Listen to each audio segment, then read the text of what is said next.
Sa bypass operation nga gipahigayon sa PDEA 12 sa Barangay Ambalgan, Santo Niño, South Cotabato, nasikop si Tating Sandigan, 33 anyos, ug usa ka barangay tanod sa Barangay Ambalgan.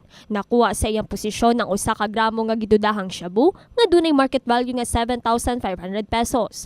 Nakuha usab sa panimalay ni Sandigan ang 3 ka bala sa kalibre 45 pistola, 12 ka carbine ammunition ug usa ka magazine sa kalibre 45. Nasa target list talaga natin, priority target list natin within Region 12. So, nasa number 3, 4, 5, 6, ito sila.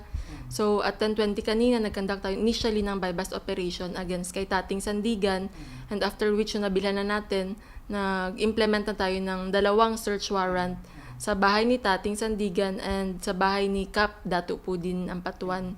So, within the compound lang ito sila. Sa ikaduhang search warrant nga gikasa sa PDEA 12 sa Purok Bago, Barangay Ambalgan, Santo Niño, South Cotabato, nasikop si Dato Pudin Ambalgan, 51 anyos, nga taga Barangay Upper Sepaka, Surala, South Cotabato. Sa pag-imbestiga sa PDEA 12, nahibalo ang usa ka barangay kapitan si Dato Pudin sa Barangay Upper Sepaka. Na-recover sa iyang posisyon ang 5 grams nga shabu nga may market value nga 37,500. Nakuha usab ang usa ka shotgun, usa ka 38 revolver, mga buhing bala o drug paraphernalias.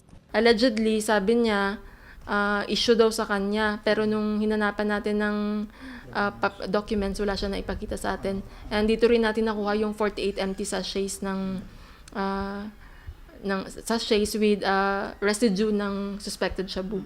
Nasikop usab ang anak ni Kapitan Pudin nga si Ato Ambalgan, 25 anyos, ug ang bayaw niini nga si Rostom Sambaga, 47 anyos. Nasayran usab na ang unang nasikop na si Tating Sandigan, umagad usab ni Kapitan Udin. Nagpabilin takom ang baba sa mga dinakpan ug nagdumili ng muhatag pa og pamahayag. Ginaandam na sa PDEA ang kasong ilang ipasaka sa mga dinakpan sama sa violation sa Section 11 ilahom sa RA 9165 ug illegal possession of firearms. Shilin Joy Kanda, Brigada News.